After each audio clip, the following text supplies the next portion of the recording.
আসসালামু আলাইকুম ভিউয়ার্স, আপনাদের সবাইকে লেটস কুক চ্যানেলে স্বাগতম জানাচ্ছি। আজ আমি বানিয়েছি কাঁচা আমের ঝুরি আচার।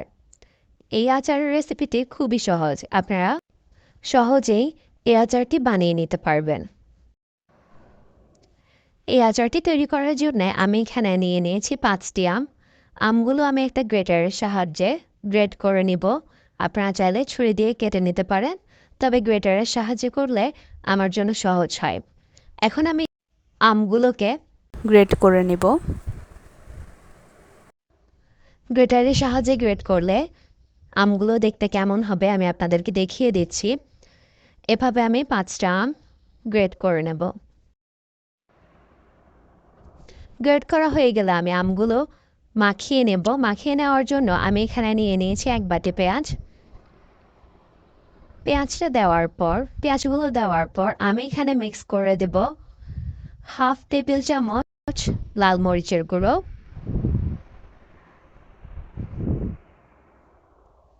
1/2 টেবিল চামচ থেকেও কম হলুদের গুঁড়ো এবং স্বাদ মতো লবণ। এখন আমি এখানে দিয়ে দিচ্ছি জিরার গুঁড়ো। তারপর আমি এখানে অ্যাড করে দেব সরিষা বাটা। সরিষা বাটাটা দিলে একটা ফ্লেভার আসে সরিষার।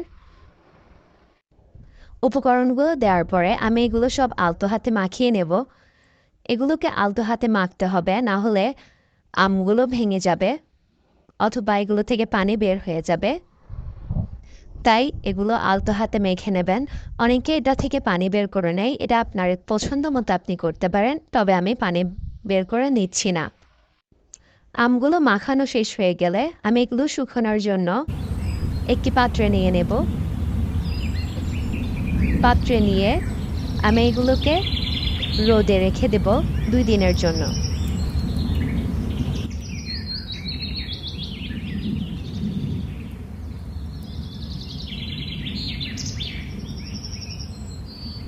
আমগুলো শুকিয়ে গেলে আমি এখানে একটা পাত্রে তেল নিয়ে নেব আমার পরিমাণ মতো। তেল নেওয়ার পরে আমি এখানে দিয়ে দেব কিছু রসুন। আপনারা আপনাদের স্বাদ মতো বাড়িয়ে বা কমিয়ে দিতে পারেন।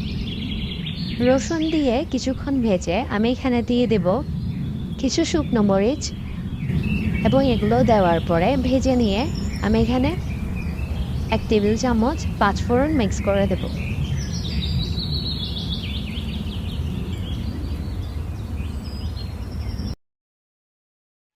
পাঁচ ফোড়ন মিক্স করা হয়ে গেলে যখন একটি ঘ্রাণ বের হবে তখন আমি এই তেলগুলো মিক্স করে দেব এই শুকনো আমগুলোর মধ্যে। দেখতে পাচ্ছেন শুকনো আমগুলো। এখন আমি এখানে তেলগুলো ঢেলে দেব। তেলগুলো হালকা গরম আছে, আপনারা চাইলে বেশি গরমও ঢালতে পারেন, তবে আমি হালকা ঠান্ডা করে নিয়েছি। এখন আমি এগুলো মিক্স করে দেব।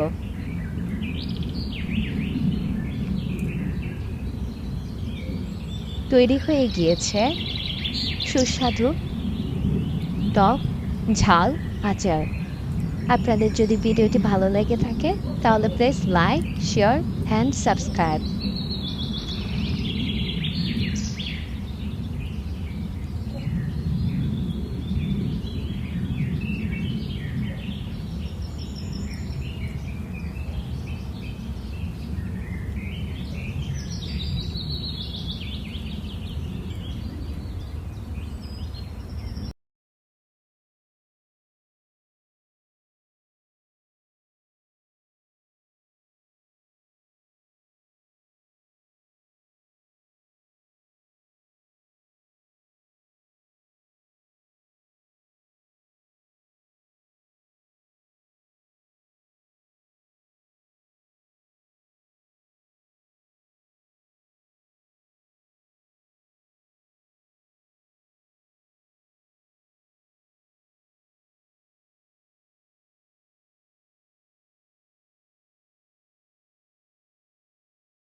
তৈরি হয়ে গেল আমাদের সুস্বাদু আচার।